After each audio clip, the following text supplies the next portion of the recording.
ഷാഫി പറമ്പിലിനെ മൂക്കടിച്ച് പൊട്ടിച്ചതുമായി ബന്ധപ്പെട്ട് ഇന്നലെ rural SP VK Baiju പറഞ്ഞത് MBA പിറകിൽ നിന്ന് അടിച്ചു, പോലീസിലെ ചില ആളുകൾ പ്രശ്നമുണ്ടാക്കാൻ ശ്രമിച്ചു എന്നാണ് റൂറൽ SP പറഞ്ഞത്.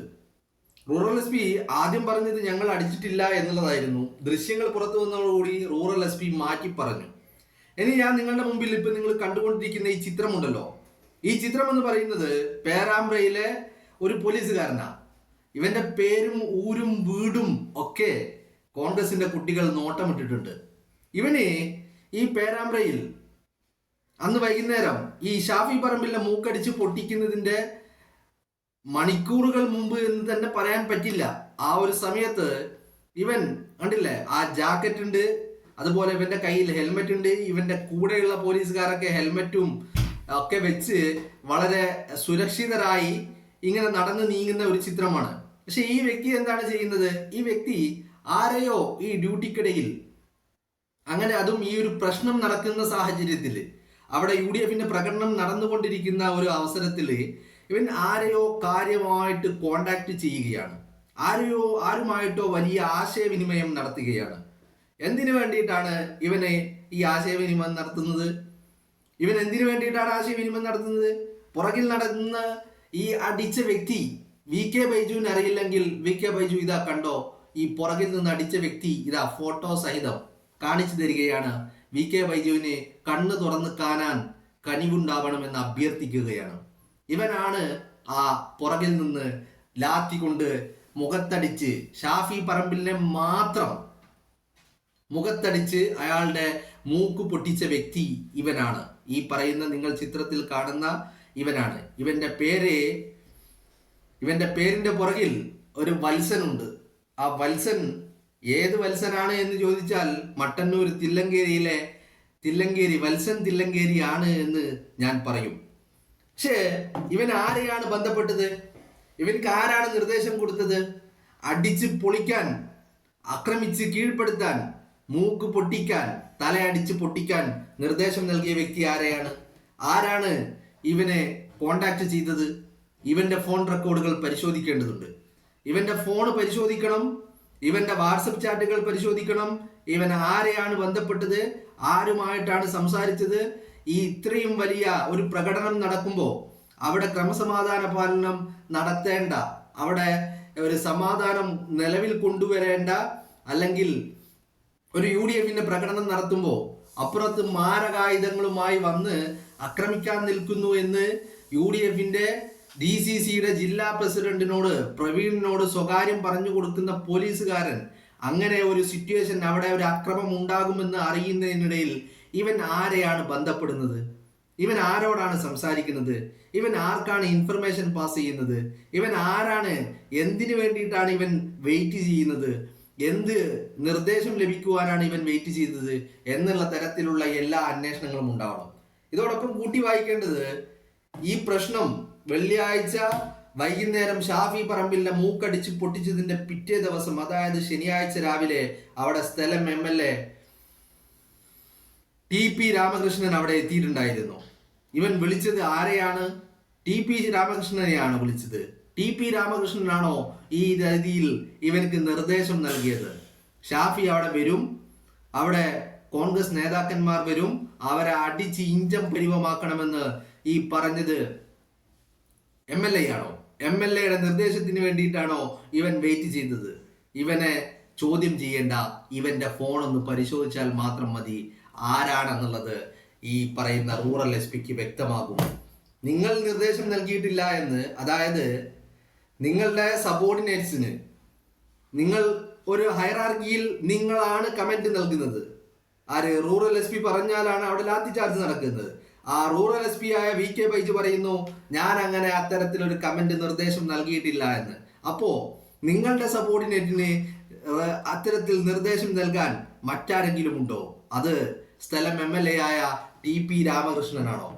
അങ്ങനെയാണെങ്കിൽ അതറിയണമെങ്കിൽ മിസ്റ്റർ ബൈജു, റൂറൽ SP, നിങ്ങൾ കൂടുതൽ അന്വേഷണമൊന്നും നടത്തേണ്ട കാര്യമില്ല. അതൊക്കെ വെരി സിമ്പിൾ ആയിട്ട് നിങ്ങളുടെ കീഴിലുള്ള നിങ്ങളുടെ സബോർഡിനേറ്റ്സ് ആയിട്ടുള്ള ഈ പറയുന്ന വിഷ്ണു, ഈ പേരാമ്പ്രയിലെ ഈ പോലീസുകാരന്റെ ഫോൺ ഒന്ന് പരിശോധിച്ചാൽ മതി ആരാണ് നിർദ്ദേശം നൽകിയത് എന്നും ആരാണ് ഷാഫിയുടെ തല അടിച്ചു പൊട്ടിച്ചത് എന്നുമുള്ള കാര്യം നിങ്ങൾക്ക് വ്യക്തമാകും. പക്ഷെ ഞങ്ങൾക്ക് ആ കാര്യത്തിൽ നല്ല വ്യക്തതയുണ്ട്. ഇവരാണ് ആ പിന്നിൽ നിന്ന് അടിച്ചു പൊട്ടിച്ചത് എന്നുള്ള കാര്യത്തിൽ ഒരു തർക്കവും വേണ്ട കേട്ടോ, ഒരു തർക്കവും വേണ്ട. ഞങ്ങൾക്ക് ഇതൊക്കെ നല്ല ബോധ്യമുള്ളത് തന്നെയാണ്. ഞങ്ങൾക്ക് ഇതിന് ആര് നിർദ്ദേശം നൽകി എന്നുള്ളതൊന്നും ഞങ്ങൾക്ക് അറിയാൻ താല്പര്യമില്ലാത്ത കാര്യവുമാണ്. അതൊന്നും അറിയേണ്ട അവസ്ഥ ഞങ്ങൾക്കില്ല. ഞങ്ങൾ പലതും നോട്ടമിട്ടിട്ടുണ്ട്, പലതും ഞങ്ങൾ നോട്ട് ചെയ്ത് വെച്ചിട്ടുണ്ട്. അത് നിങ്ങളുടെയൊക്കെ വീട് ആലപ്പുഴയിലെ ചേർത്തലയിലാണെങ്കിലും ശരി, അതല്ല പേരാമ്പ്രയിൽ തന്നെയാണെങ്കിലും ശരി, എവിടെയാണെങ്കിലും ഊരും പേരും അഡ്രസ്സും ഒക്കെ ഞങ്ങൾ നോട്ട് ചെയ്ത് വെച്ചിട്ടുണ്ട്. ഞാൻ ചുമ്മാതെ നോട്ട് ചെയ്തതൊന്നുമല്ല കേട്ടോ, കാര്യങ്ങളൊക്കെ ഉണ്ട്. കാര്യങ്ങൾ എന്ന് പറഞ്ഞാൽ 5-6 മാസം, ഏറി വന്നാൽ എല്ലാം കഴിയാൻ ഒരു 8 മാസം. ആ 8 മാസത്തിനുള്ളിൽ കാര്യങ്ങളൊക്കെ ഞങ്ങൾ വെടിപ്പാക്കി അങ്ങ് എടുക്കും. ഇതൊരു ഭീഷണിയൊന്നുമല്ല, അങ്ങനെ ഭീഷണിയായിട്ടൊന്നും നിങ്ങൾ ഇതിനെ കരുതേണ്ട കാര്യമില്ല. ഇത് ഒരു മുന്നറിയിപ്പാണ്. കാക്കിയിട്ടുകൊണ്ട് ഈ പറയുന്ന ചെങ്കടി പിടിച്ചുകൊണ്ട് ഈ നടത്തുന്ന അക്രമങ്ങൾ തിരഞ്ഞു പിടിച്ചുകൊണ്ട് ഞങ്ങളുടെ നേതാക്കളെയും ഞങ്ങളുടെ പ്രവർത്തകരെയും തല്ലിച്ചതച്ച് അവരുടെ ചോര നിങ്ങൾ വീഴ്ത്തിയിട്ടുണ്ടെങ്കിൽ ഓരോ തുള്ളി ചോരക്കും പകരം ചോദിച്ചിരിക്കും. പക്ഷെ അത് ജനാധിപത്യ രീതിയിലായിരിക്കും എന്നുള്ളത് മാത്രം നിങ്ങൾ ഓർത്താൽ മതി. അത് നിങ്ങൾക്ക് കിട്ടുന്ന ഒരു കൺസിഡറേഷനാണ്.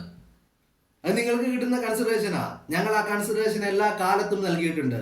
രാഷ്ട്രീയ എതിരാളികളെ പോലും ഞങ്ങൾ മാഷാ സ്റ്റിക്കർ ഒട്ടിച്ചുകൊണ്ട് ഇന്നോവ കാർ പറഞ്ഞു വിട്ടുകൊണ്ട് ഒരുത്തനെയും വെട്ടിവീഴ്ത്താൻ ഞങ്ങൾ നിന്നിട്ടില്ല. അതുകൊണ്ട് ഞങ്ങൾ പലപ്പോഴും ആ കൺസിഡറേഷൻ നൽകിയിട്ടുള്ളവരാണ്. നിങ്ങളാണ് ഇത്തരത്തിൽ അക്രമ രാഷ്ട്രീയത്തിലേക്ക് എറിഞ്ഞിറങ്ങുന്നത്.